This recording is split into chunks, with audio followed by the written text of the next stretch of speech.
Start now. So welcome to April 2019 webinar. Today we're going to talk about a case study, but before we begin, I was just checking in with Dr. Yoshi. Yoshi, tell me, you've had like a Bell's palsy, right, for the past few months. Yeah. 2 months? Yeah, 2 months. Yeah, and you came in, I adjusted you a week ago Wednesday. Mm-hmm. And how much weight did you have off? It was a lot, wasn't it? Yes, at 28 or 29. 28, 29 pounds off. And the rotation was big, do you remember? I think 7 or 8. Right, so it was up there. And I adjusted you, I think on the left side and then the right side, right? Yes. Yeah, and when I adjusted you on the left side, Yoshi's pattern breaks off everything right. And I think his head goes left, his neck goes left, so he's, 4 rights and a left. He's 28 pounds. And when I adjusted him on the left side, how much did you go out to after that? What did it go out? Maybe more than 38 or 9. Yeah, so it increased, and we flipped you over, and what happened? You came up pretty good, didn't you? Yes. Yeah, I think you were sitting in pretty vertical. And then what happened with your face after I adjusted you? It's getting warmer. It's gone. I know you told me right after I adjusted you, you said you felt like a warmth in your face.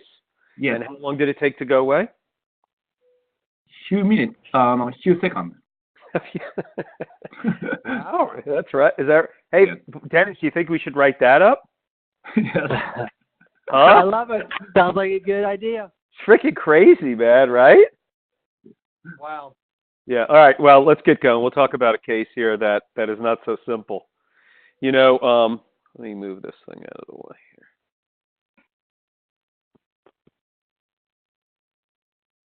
Okay, we're going good. Okay, so let's see how to operate this here. Here we go. So, the way I get these things going is I break these webinars up into kind of 3 parts. The first part being I'd like to talk a little bit of philosophy of chiropractic and how, I look at it and how I like to kind of look at human posture and the philosophy and the art, science, and of chiropractic.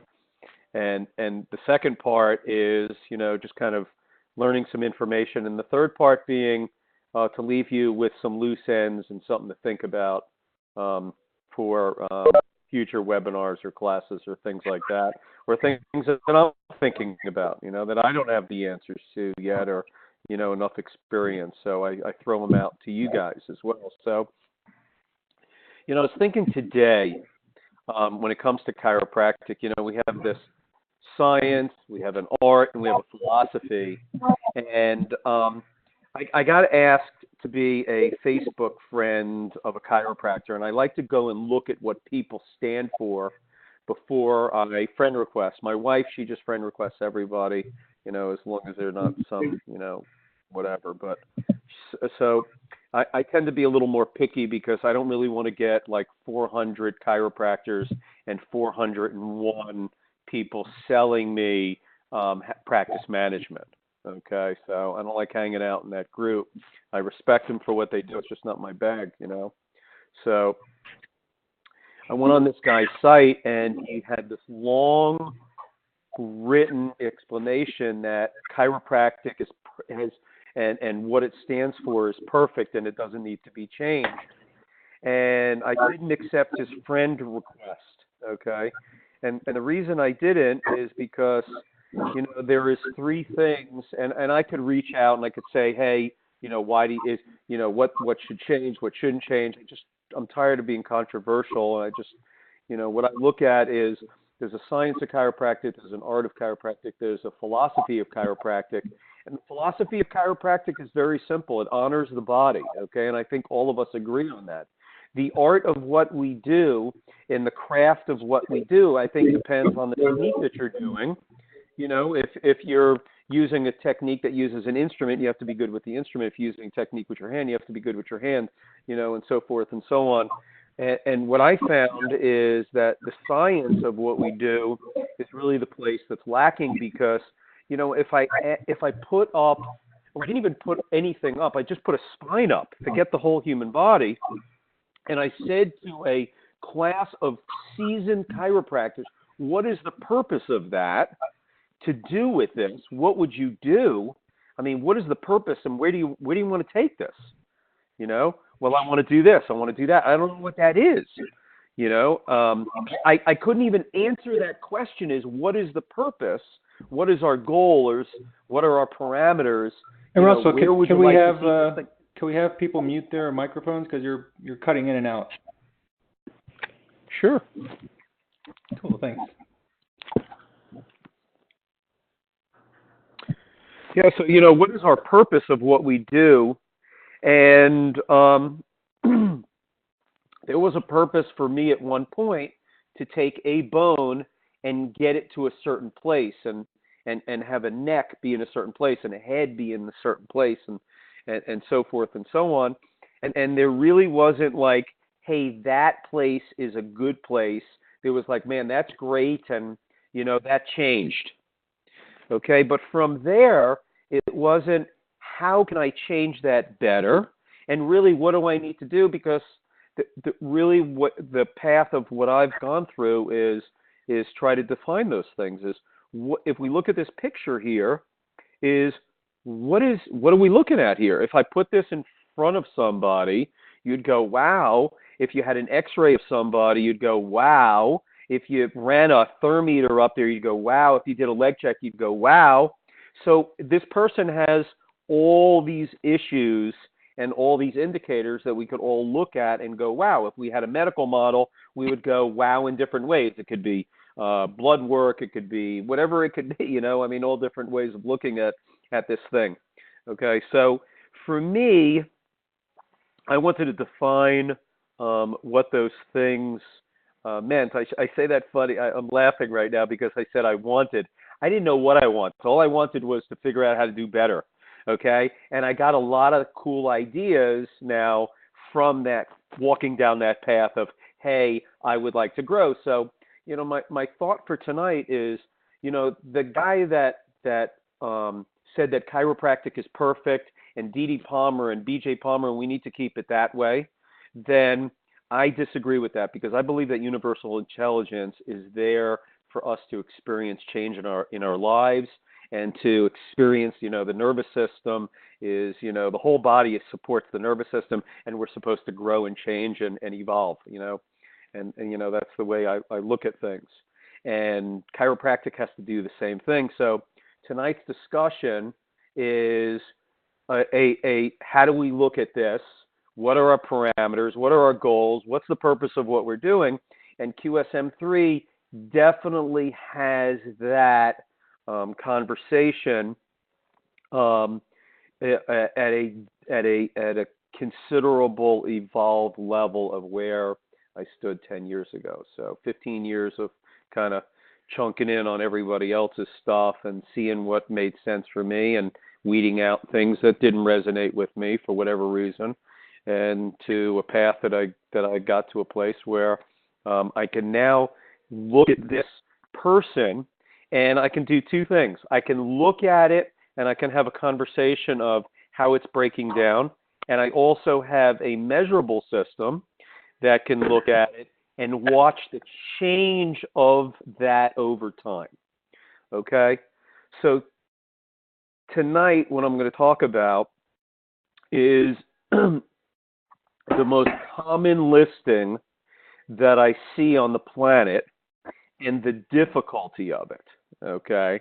And how to maybe problem solve, okay? And what I see in as I do my stuff is it is so much easier to help people get to a better place faster, but the work that has to be done is so complicated and so much work to help the structure of this person that I can really appreciate why medicine has gone to a place where they give somebody a pill. Okay, because the effort that we take on as I take on as a QSM3 doctor, it's a lot of work, and it's a special group, And you guys are a special group on here that come on because the effort that we put in is this is not to, tap this 4 places and 6 times and 12 times here and 3 times there or whatever it is. It is a very complicated quantum system. It is a life force. It has been damaged. It is out of integrity, and it is breaking down and trying to do the best that it can because innate intelligence always does that. Okay? And our job is to take this 3-dimensional posture that is structure, nervous system, gravity, and time, and to try to help it along, get more upright and open. And chiropractic calls that, removing the subluxation. All right? And that's really one of the troubles with our industry is that you can't measure that. And a heat reading device doesn't measure subluxation. That's for sure. Okay? It measures the body's minimal ability to function. That's what it tells you. Okay? So like when a front end is out of alignment and the tire is wearing down, every place from a brand new tire all the way down to the last second before it pops, that's function.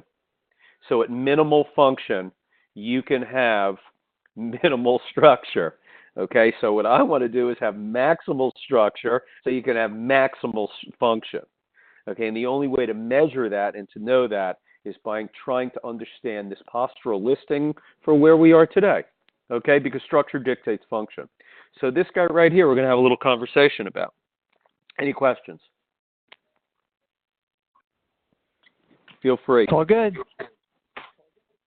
It's all good to go, man. Sounds good on paper, right, Dennis? You're right. So there's 2 ways that this misalignment can happen, okay?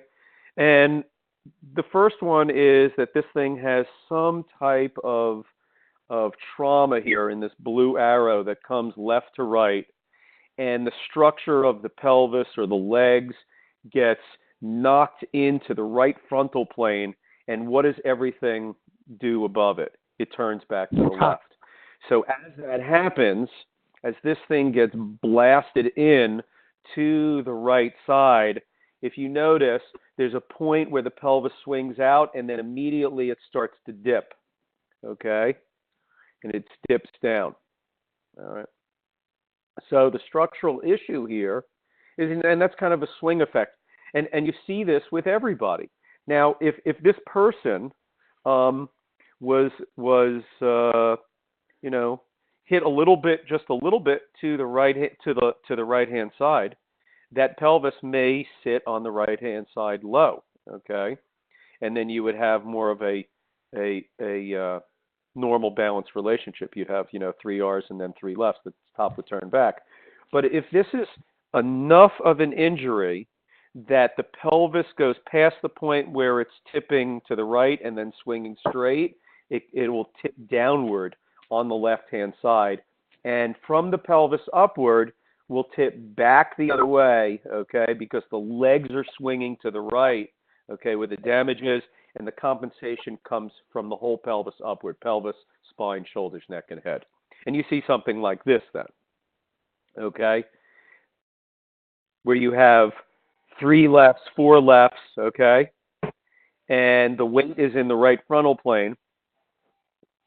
And a lot of times you'll see, which we'll talk about in a little bit, you'll see the head will then tip back to the right-hand side, and there's a reason for that. We'll talk about it shortly, okay? But this posture is damage left to right, the pelvis swings out, it drops down on the left-hand side, and everything compensates above for that right structure, which is the legs down below. Any questions on that? You'll see this pattern more than anybody else. The most common pattern. Okay? And for this type of thing, function and structure is the structure is right, okay, and the function is left, okay. So we're going to adjust it left side up first, and we would adjust it right last, okay, if that's what's happened, okay. Fair enough? Okay. Let's look at number 2. this is another way, okay? And I don't want to get too complicated with this, but with this one, it starts here. Is there's either trauma at the pelvis, okay? And we get a little right to left pop with this thing. And I can turn this arrow around. I can actually draw this.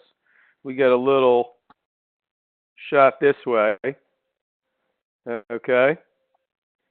The pelvis swings out just a little bit, and guess what happens? The spine goes ahead, and it turns back this way. And we get a misalignment that looks like this here. Left, left, left, right, right, right. And then what happens is over time, that right shoulder that's holding this guy up, okay, right. Well, everything on this right side starts holding it up. It starts getting tired. And stuff starts drooping this way. And starts shifting out to the left frontal plane. And guess what happens, okay?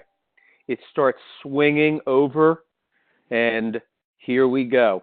Right here is we have this misalignment that's over on the left-hand side, and and everything under the pelvis shifts over to the right-hand side to create balance.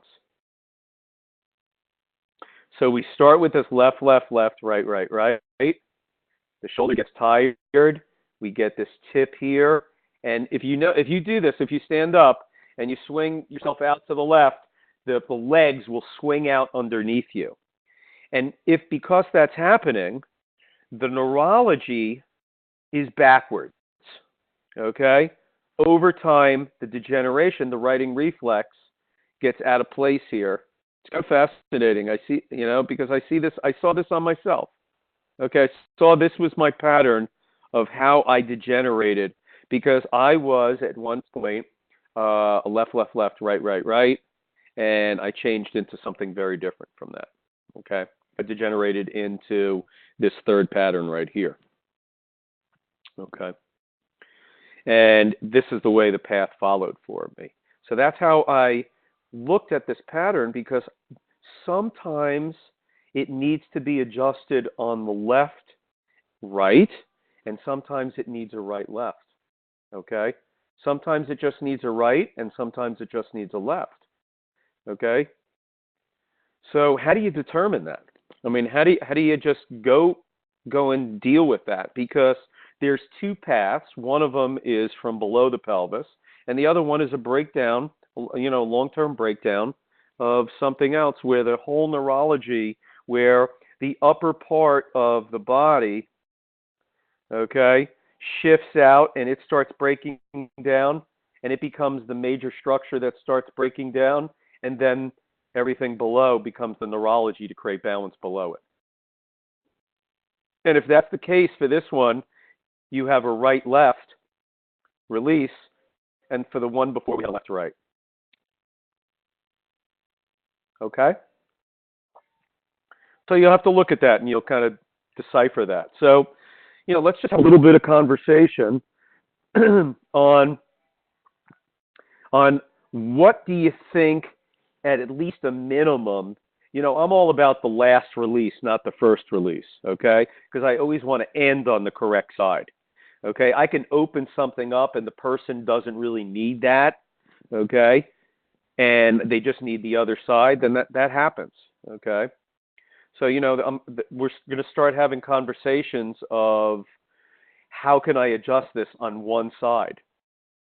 That's where we're going to start talking at some point, because that misalignment that we're looking at can go multiple different directions. So if we can look more into the numbers and start having a conversation about what's going on deeper in the posture, then we'll have a better idea. And that's what I'm trying to help you with here, is that when you get into your office and you see this pattern, patient after patient after patient, and one behaves one way and one behaves the other way, I want to be able to give you some language for that, okay? And also to be able to now look in. So, what do you guys see here as a reason why you would end on this on the left-hand side? Forget structure and function. Just looking at it. Looking at the posture, okay? Looking at visibly the posture, That's why it's here. And also looking at the relationship of what do you think's going on in this listing. Okay. The left side's collapsing down. Yes, left side is definitely collapsing down. Who has said that? Bartosz? Yeah. Okay, so what do you got, Bartosz? Why do you say that's collapsing down on the left side? Well, you see the pelvic tilt. You see the VPs going off to the left. Okay, so you're playing a math game. So you got 6 pieces, and right. you see 4 on the left and 2 on the right. Yes, you're 100% correct. We used to talk about that a lot, right? Yeah, so I would end on the left because I'd want to open that side up and kind of lift it up. I think that's a viable. Is there any other reason why anybody would want to adjust on the left only or end on the left? Well, her head it looks like it's almost over her left ankle. So, yeah, it looks like everything is just collapsing to that left side. So, with her being that far over, I would think, although with her being young, you might think she might have enough energy and to bring her spine back over with her right lace. I don't know. You'd have to see, I guess, right? Yeah, So we're going to talk about some of these outcomes in a bit. I just want to have I want to just have you take a moment and just look at this and just come up with some ideas of why you would maybe, what do you like best about the left side? What do you like best about the right side? So what I see simply is like what Bartosz pointed out, the left side's breaking down more, and, that one needs more support. The opposite side to it is that weight is on the right side, okay? And I can tell you that I can adjust this misalignment so many times, and the weight can increase on the right side, okay? So you lift this thing up and over it, and before you know it, the whole thing is tilting over onto the right side, and it's sitting there like this.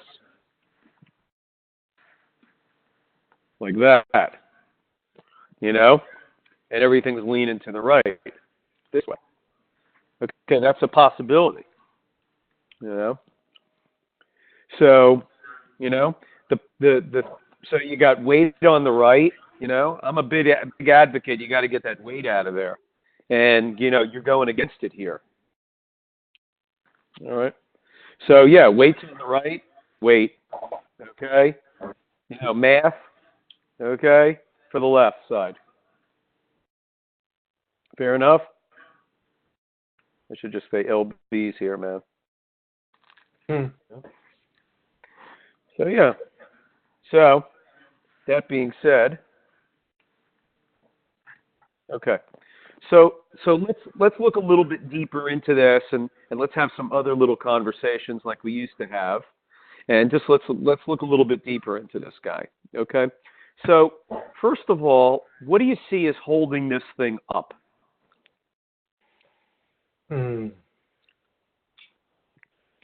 What's holding this thing up?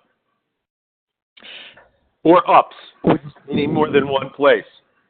Would you say right shoulder? Okay, so the right shoulder. Who said that? I think I did. Maybe someone else did too. Who's that, Bartosz? Bartosz, yeah. Okay. Yeah, that's it. So Bartosz is saying the right shoulder is holding that up. All right. Anything else? The right side in general, I would say. I mean, the tension on the right side. Mm-hmm. So you're saying this right side here. Mm-hmm. Holding that up. Okay. Anyone else want to have a conversation about that? Everybody's all with Bartosz? Head. The head is holding that up? Locking down, yeah. Yeah, it's locking it up, but it's not holding anything up. That's my opinion. The head's not holding anything up, but because there's some failure going on in here, the head and neck muscles have to turn. There's certainly stress there, okay? But I turn my head, and I generally don't get a. It's not postural, got it. Yeah, I mean that's the way I see it. That's the way I kind of feel for it, and it's not a 100% situation. Okay, so let's have another conversation about what is weak here. We're going to answer these questions in just a moment. What do you think is weak here? Which weak? Left erector spinae muscles, left QL. The left QL is weak. Left hip muscles. Left hip muscle is weak. Okay. Fair enough. Okay, what else? Left shoulder. Left shoulder is weak. Okay. Anything else? Anybody else? I'd say What's pelvic, the- glutes, what's the- glutes, pelvic muscle Yeah, which side? on the left. The left is weak.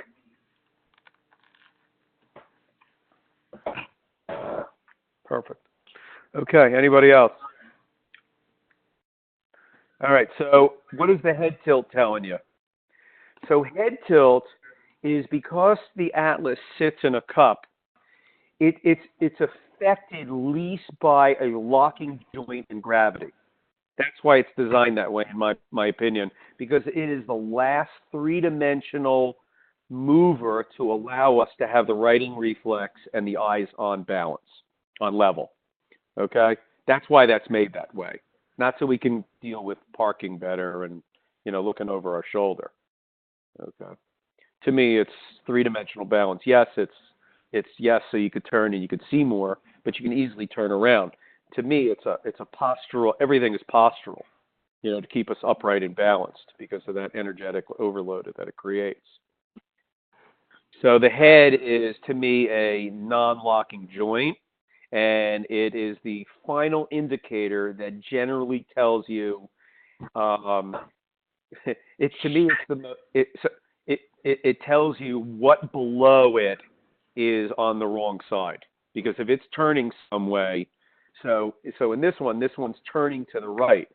So if it's turning to the right, what is it telling you that where the body is? It's on the left somewhere, right? Left. Yeah.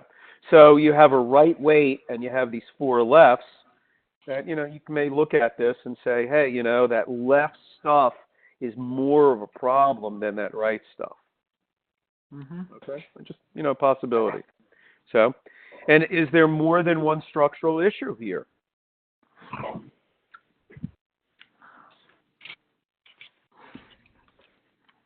Yeah, definitely. I mean, right also, knee. you're getting down into the legs and ankles, knees, potentially. I don't mean it that way. I don't mean like, of course, there's more structure. What do you see from the posture listing that tells you there's more structural issues? You don't see your ankle problem there. Oh, I get what you're saying. Yeah. What do you see in the listing? Yes, I look at people. I know you can't see that as well, but what do you see in the listing that may tell you that there's another structural issue or another neurologic issue? Hey, this is what you have to own before you could put somebody's hand on somebody. Okay? Because if you don't know what you have to release because you don't know what's primary or primaries, okay, then you don't have the plan of attack. Okay? I mean, the structure and function are not integrated. It's not a balanced posture. So. Okay, but I want to know specifics. Well, so know you got what's going on. Okay. I mean, the low hip and the VP are going left, and the weight's going right, and then you've got the shoulder and neck going left, and the head going right. So I would say that because there's a double weakness when you have a significantly low hip and a significantly low shoulder there, that's a sign of a possible double structural breakdown. Okay. All right, so let's have a little conversation about that stuff. Sounds good. Excellent.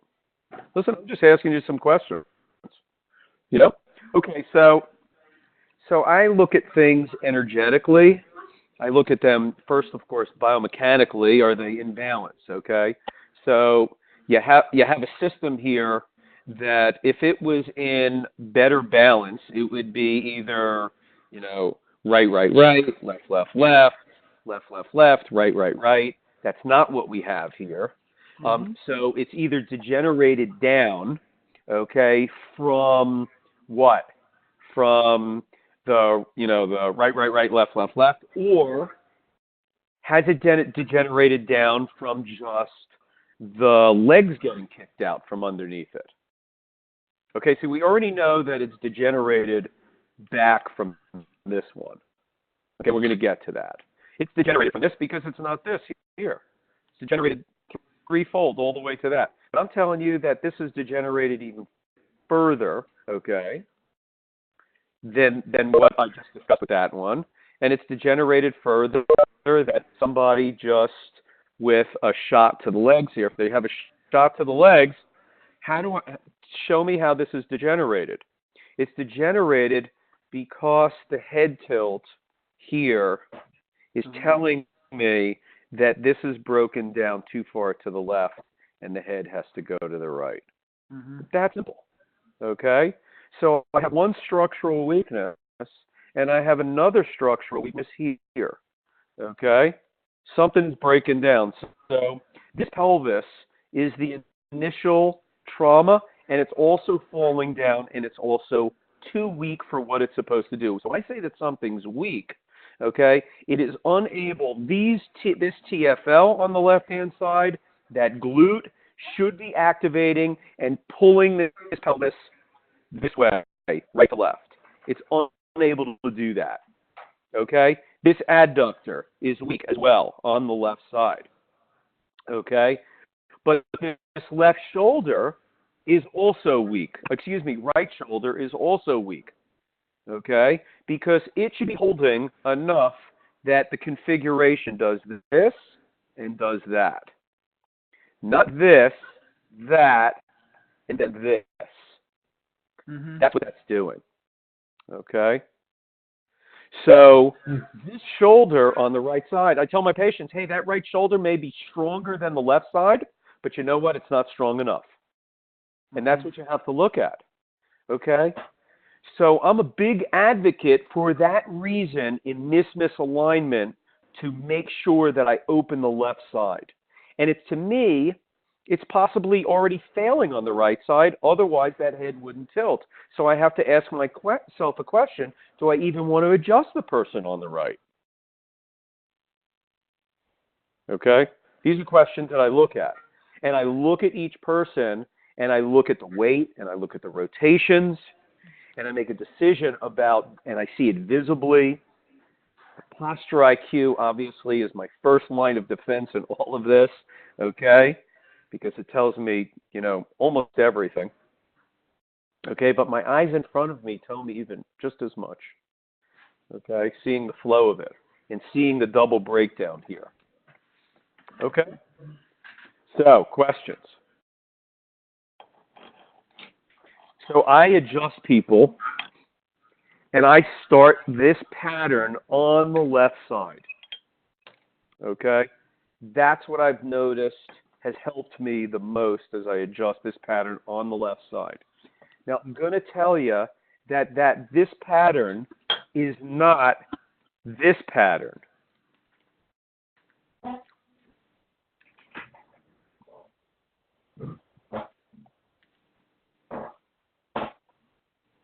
Six, let's call that, whatever these numbers are. It's not this pattern with a left, left, left. And it's also not this pattern where this is all lefts also. Okay? It's not really the conversation we're having. I'm talking about the most common one I see. The only commonality one that this would have is if this had an R here also. The neck and the head are R. Okay? This pattern here.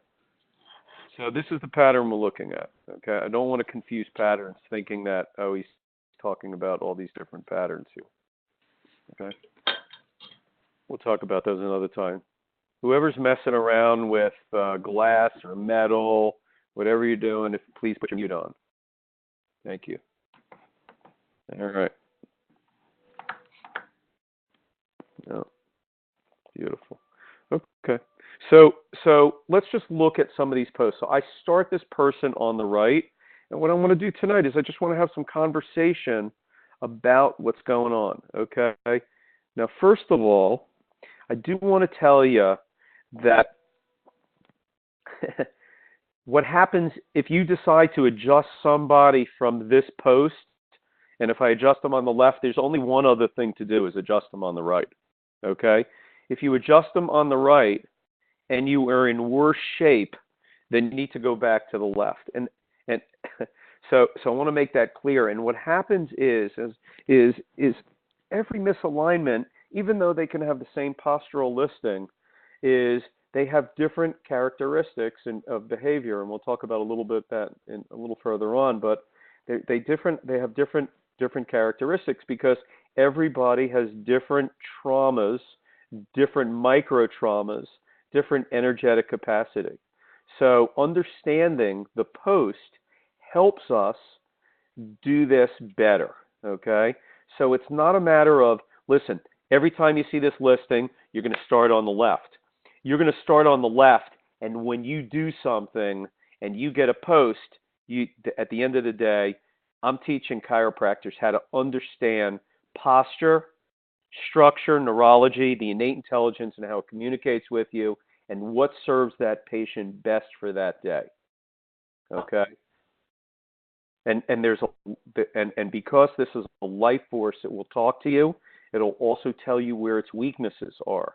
So when you look at these listings and they change for you, if you understand them, like the conversation that we just had is about how it's breaking down, where the weaknesses are there secondary structures that are breaking down, what the head tilt is telling you, making a decision from there, and then innate intelligence tells you how smart you are. Okay? It also tells you how good your hands are. Okay? That's the other half of this equation. Okay? You can know everything about baseball, but you got to still learn how to hit the ball. Okay? So we have a listing here. I adjusted this person on the left, and what happened? What happened was I adjusted them on the left-hand side, and the weight went back to the left. The rotation changed. Okay, you could say it increased. Okay. What do you think happened here?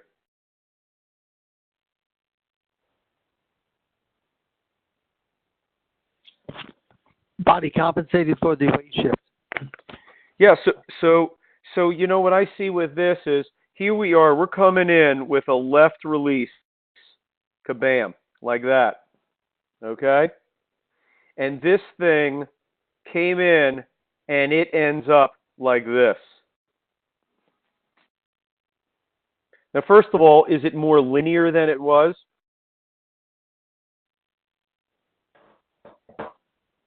Is it more linear than it was? Looks like it. Yes. Okay, look at left, right. Where's the nonlinearity? Right here. Okay, left, right. This is so simple to see this. Okay, these are the two breaks in it, right here. These are the two structural breaks. Here they are. There is only one structural break here. Okay? Now the next question is, what do you do from here?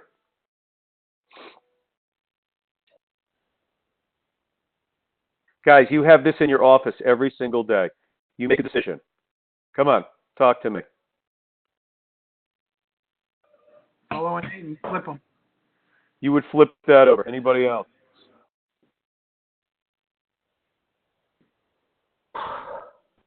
And Andy, that's a fair reason. But tell me what do you attempt to accomplish flipping them over on the right hand side? What do you want to get them to? I don't like that LR because now the strain just to the head, neck, and that's probably going to cause. It was already there. Yeah. It was already there. You know. Yeah, I mean, I understand what you're saying, but let's just look at number 2.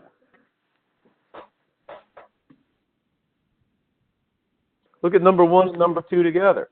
First of all, did the rotation increase, or are you happy with where it is?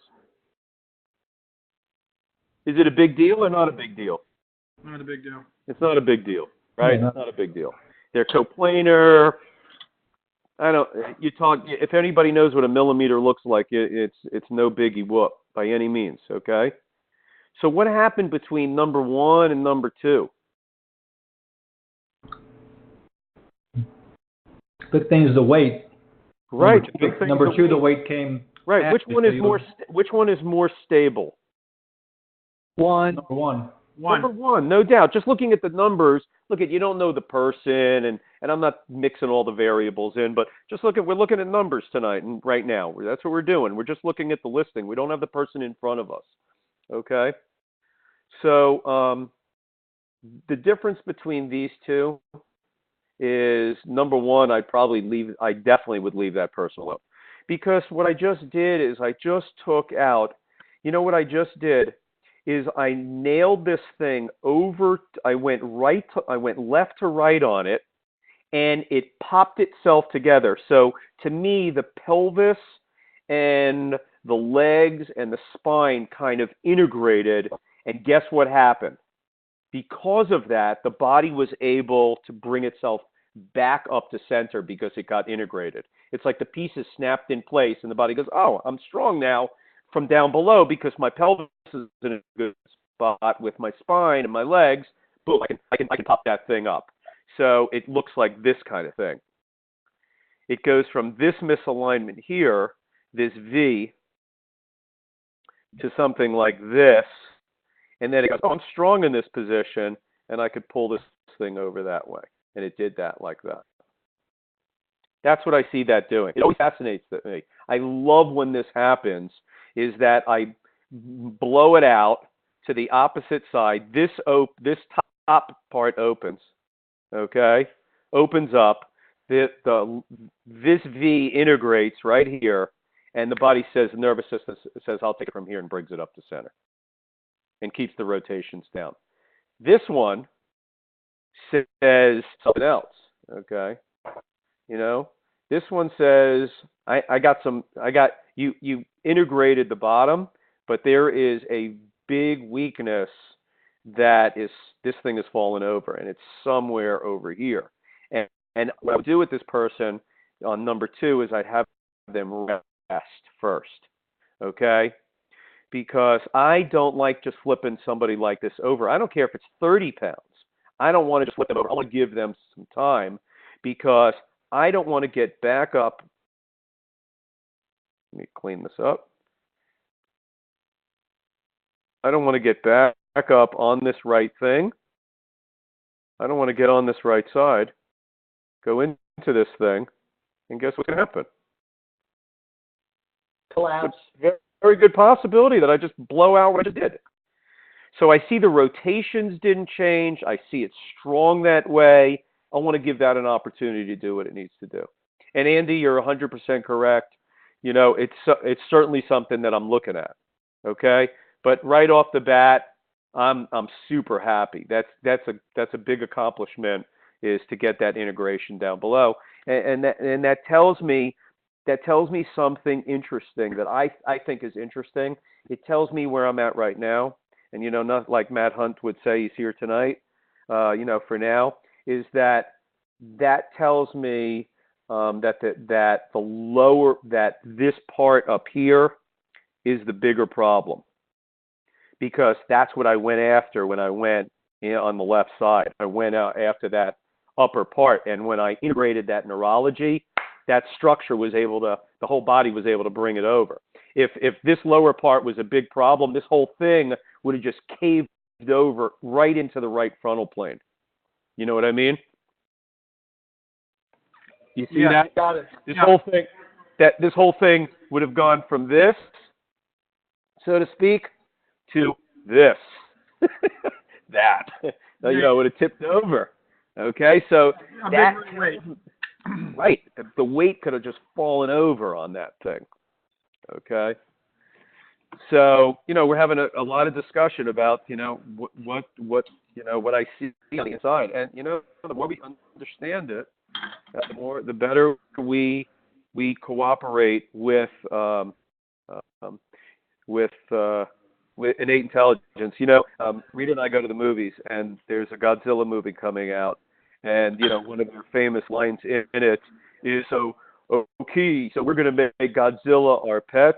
And the guy says, no, Godzilla is going to make us his, okay? And the bottom line is, we are the servants to innate intelligence, okay? So if we pay attention, man for a long time, since the Tower of Babel, okay, believes that, he's bigger than universal intelligence and innate intelligence. We talk a good game on Sunday, Saturday, Friday, depending on where you are, okay? So that covers all three, by the way. But, at the end of the day, the innate intelligence is ruling the roost, and it's going to tell you. And if we do a good job of trying to look in and see where it's breaking down and its weaknesses, what the head indicates, and where the multiple stresses are, structural weaknesses, then guess what? We serve the person better. Okay, so 1 and 2, I'm feeling pretty good because it indicates to me that I'm doing the right thing. And maybe I need to give it some support, Andy, where it is right now, but I'm moving in the right direction. Number 3 is a whole nother story. Okay? Number 3 is this thing integrated down below, but the whole thing just fell over. This guy you're definitely going to turn over. Okay? Do you see that often? No, I don't see this often. But I do see number 4 and number 5 really often. I could see that, but I would think 3 would be not very rare. No, 3 is not.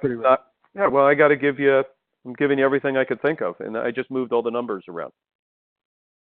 Okay. Okay? Yeah. But either way, if you saw that, you would flip them over.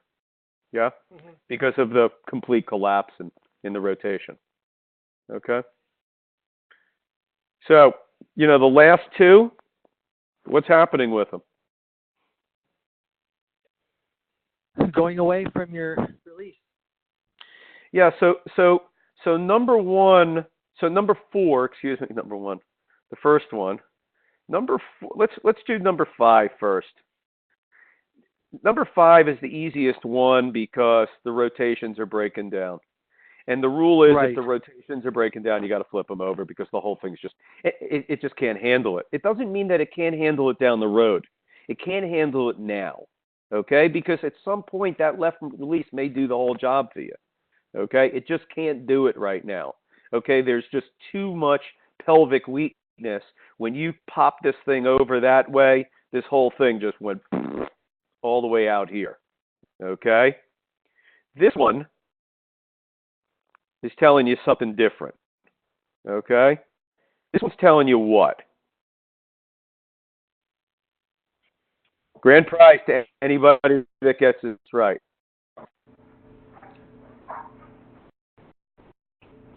I'd say the pelvis shifted over. Okay, but I want to know what it's telling you. I don't want you to tell you what you see. I want to know what innate is saying here. I can read the letters. I would say innate's happy with that. I could say the right went to 14. Yeah, well, I would say, you really released something on the left.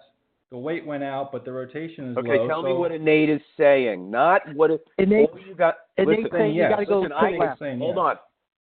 I gave you a pass, Bartosh, before when you went through the listing and you said the pelvis is left and the. Okay, all of us can do that here on this call, and I'm not busting on you. I want to know what innate says, not what the numbers is. I can read the numbers. I can read the shifts. I want to know what innate says. I think innate says I'm open on the left. Okay, fine. Okay. And I'm happy with that. Great. Well, innate wants to tell you more than that. All right. But that is good. That's a great start. Innate says I want to go left. I want to go right to left. Okay, so innate is telling me 2 things. Innate is telling me that this is a dual 2-part adjustment, and I have 2 problems. I have a left problem that keeps me open. Right now, that's all I can say. I don't know what's going to happen, because what happens is this whole thing opened up nicely, but it's saying, hey, guess what? I also have trouble on the right side, and I need you to get all these R's on the right side, turn over, and bring them up top. Okay? That's what that would tell me, that innate is saying. So when I adjust this person, okay, when they come in next time, they're here today, I adjust them right, left. Excuse me. I adjusted them left, and then I'm going to adjust them right. I'm sorry. My bad. I was looking at this as a pre for a moment. Okay? everyone see that part? No? Yeah, I see that part. Okay, good. Does anybody not see that? Okay, so let's just do a quick review, and we're going to wrap this up shortly. Okay. My wife says thank you. I was going to make this short tonight. I guess with 4, like, wouldn't, because the rotation's low, I mean, would you potentially have them rest and see if the weight came down and, because you don't want to collapse it back on that left side? I don't think that that's going to hold. I think that's going to create way too much stress in that left-right pelvis. In the pelvis. Okay, got it. All right. Yeah, that's just if it was like 2-3 pounds, I'd totally agree with you. Yeah, man. But it's the 14. Okay. Yeah, but 14, man, you could look at it, but that looks like that whole thing's gonna go, man, and that person's gonna call you tomorrow with L5 screaming. Because that's a fixed point issue. And then I think it's going to end up like number 5 if you leave it alone. Yeah. Listen, I may be wrong because I'm wrong every day. You come over, you see I'm wrong. Yeah. Well, I would think it depends upon the patient. I mean, is she young and healthy? Is she an old fart? That type of thing. I got you. But you know what? Old farts need just as much help as new people. New people need it like old people. It's just... Now, in that hierarchy of rotations versus weight, is there a hierarchy? Rotation rules. Rotation rules. Okay. Rotation, because if you can open it and you're moving it in the right direction, and innate can a lot of times take it from there. But this looks like it's just. I mean, I got 5 R's and 1 L, man. I get concerned about that. Okay, so that along with the weight, because I agree with what he was saying. You might want to just wait a little bit and see if they. You always can wait, man. I'm always about waiting. I would have this person just walk down the hallway for sure, and do their thing. Okay. I'm not going to just go blast on them. Now, if I'm used to adjusting them, and I know that that's their pattern and that's what they need, then I just go for it. Gotcha. Okay. So, anyway, that's some ideas about some of the posts. But that would be nice for you. Okay, hopefully this cases. Okay, so we're going to shift gears now for just a few minutes, and I'm going to talk hypothetically. So what I've done tonight is I started tonight with, I think, some conversation about the philosophy of chiropractic, and that if somebody was standing in front of you, or there was a full spine X-ray, or whatever you use to determine what you do, is can you look at that and have a conversation structurally, neurologically, and where it's in trouble? And then what are your goals? What are your goals for that whole thing? And when do you know how do you know that it's doing better? How do you know that? Okay? I mean, before I use certain things, and they're not parameters for me anymore. I want to see the relationships. And my philosophy of chiropractic is that we are a dual system in our posture. We are a fascial and a osseous system, and they integrate together. Okay, that is a fact. All right. You know how it's a fact is because if the bone system was always supporting us, everything would be breaking down all the time, and that's not what we see. Okay, we see places where disc spaces are intact, and we see other places where everything isn't, which means there are things that are still being held upward. So if we're a building and we're just a skeleton, then you could push into your stomach and it wouldn't push out because it wouldn't have pressure inside it. So where that osseous system is that balloon system.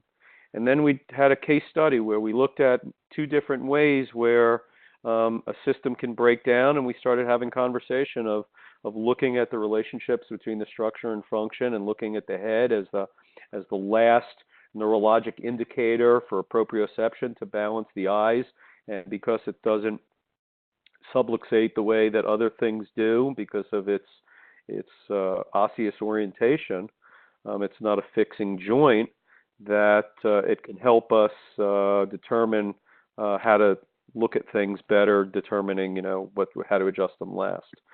Okay, so every patient has a structure and a neurology. structure and neurology. And when I say structure, I mean it's had damage. I haven't met anybody that's had a perfect spine on the planet. I haven't. Okay? And I've never met anybody that I got their spine perfect. Okay? And if you have, that's great, man. I'd love to know how you do that because I'd like to know. You know? So because there is a yin and the yang, because there's a right and a left, and there's lots of rights and lots of lefts, and there's sagittal breakdown, you know, how do we serve our patients best by the least amount of input and the most amount of Tensegral restoration so that the body is in up in motion? Okay. So I've been looking at bending, okay, as an opportunity to do that. And the reason for that is because when I push in to this here, let me use a different color. Beautiful. Look at that. When I push in here, okay, oh, that ain't going to work either.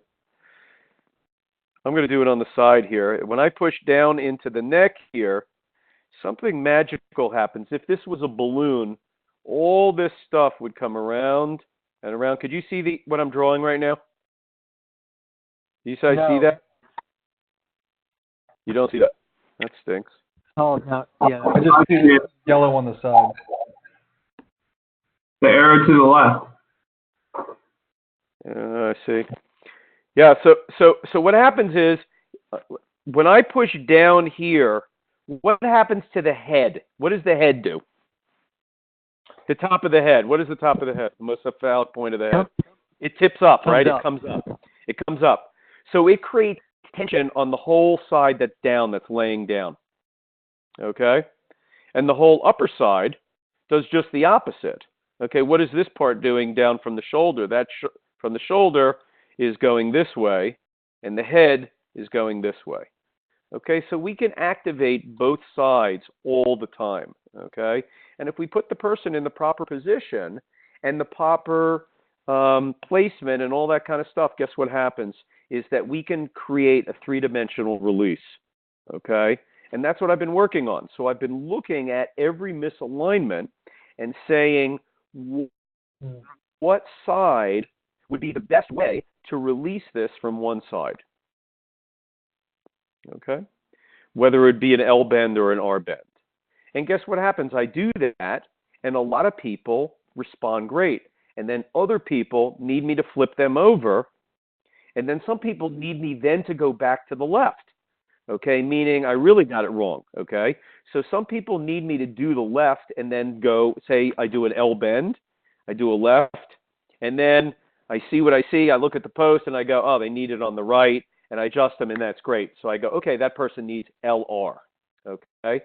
There are people that I go left, and then I adjust them right, okay? And then guess what happens? It goes, oh, I need it, now I need the left. And guess what I learned there? So when I go left, right, left, what do I learn? They needed a right, left.